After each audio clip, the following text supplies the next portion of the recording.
Sirin finds out about Sinan's lies. After that she decides to accept Ferit's offer. She rushes to his office and signs all the necessary papers. Ferit sees a ring with a blue stone on Sirin's finger. He asks if she is sure that Sinan knows her.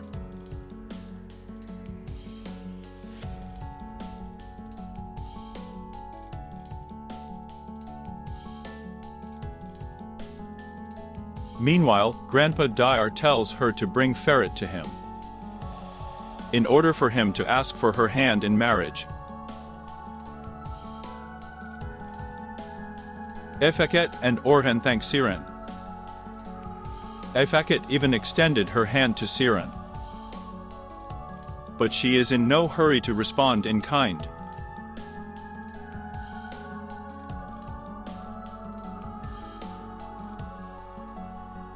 Kazim brings Abedin to the kebab shop and asks him whose blood he is.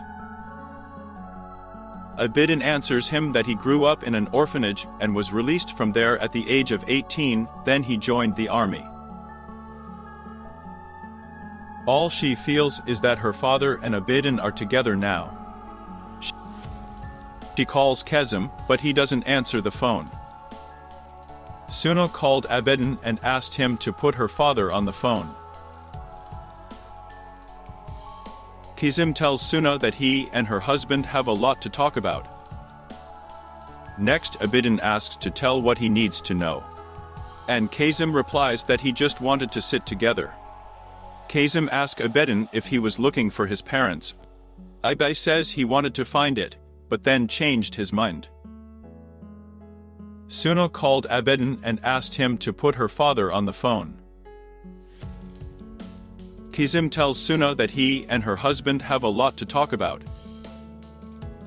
Next, Abedin asks to tell what he needs to know, and Kazim replies that he just wanted to sit together. Kazim asks Abedin if he was looking for his parents. Abedin says he wanted to find it, but then changed his mind.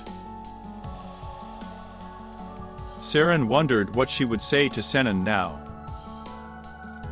Ferit brings coffee and asks why is she upset. Sirin replies that this is not the case. But Ferit says that the Sirin he knew doesn't change the decision so quickly. Sirin remembers how the realtor called and said that Sinan had not called him and there were no problems with the pipes in the house that she liked. Sirin tells Ferit that she just loves to draw very much, which is why she agreed to his proposal.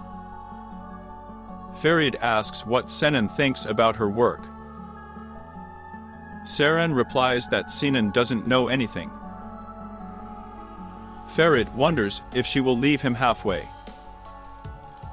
Sirin calms him down, and then he asks about Dayar.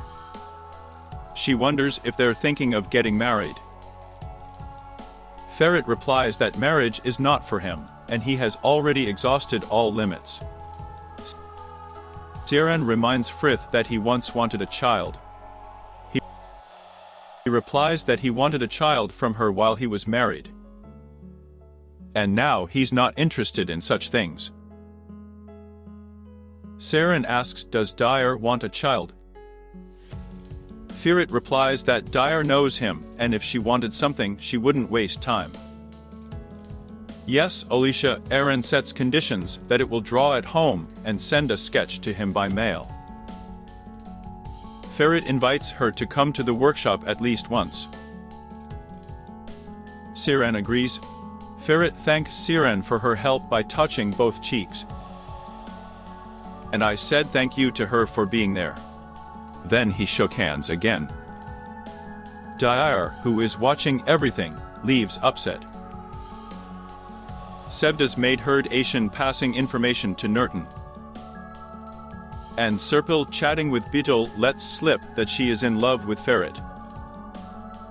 Norton advises his daughter not to trust her. Next, she says that she made an appointment with a doctor. And the maid always comes to Shafik and says that Aishan has turned to the bad path that Nurten suggested. Shafka does not believe this. She says that Nurten just asked Aishan for something. And she asks not to spread any more gossip about her daughter. Having met Abedin, Suna hurried out to Kazim. She asks what he said to Abedin. Kazim leads Suna to believe that the blackmailer may be lying. And he offers to find out everything thoroughly first. Suna agrees with her father. Esma comes out onto the street. She tells Suna to escort her father and lock the door properly behind him. Ferit called Dayar and told her that Sirin had accepted the job. He asks her to come. Dayar says she is very happy for him. But she won't come and asks not to come either, since she has a grandfather at home. Next, Dayar asks to end this relationship, because everyone got what they wanted from them. Ferit asks, isn't she jealous of Sirin? Dayar replies that he doesn't know what jealousy is, she just doesn't have fun with him anymore. And his life had tired her out. Saying that this relationship would lead to nothing, Dayar hangs up the phone. Meanwhile, Esma won't let Sirin pack her things to go live in my mother-in-law's house. Sirin tells his mother that he knows what he is doing and asks her to trust her. When his mother leaves, Sirin tells Suna that the night that Senin has been waiting for 2 years will not happen in that house. And also that she's not ready to go through what she went through with Ferit with someone else yet.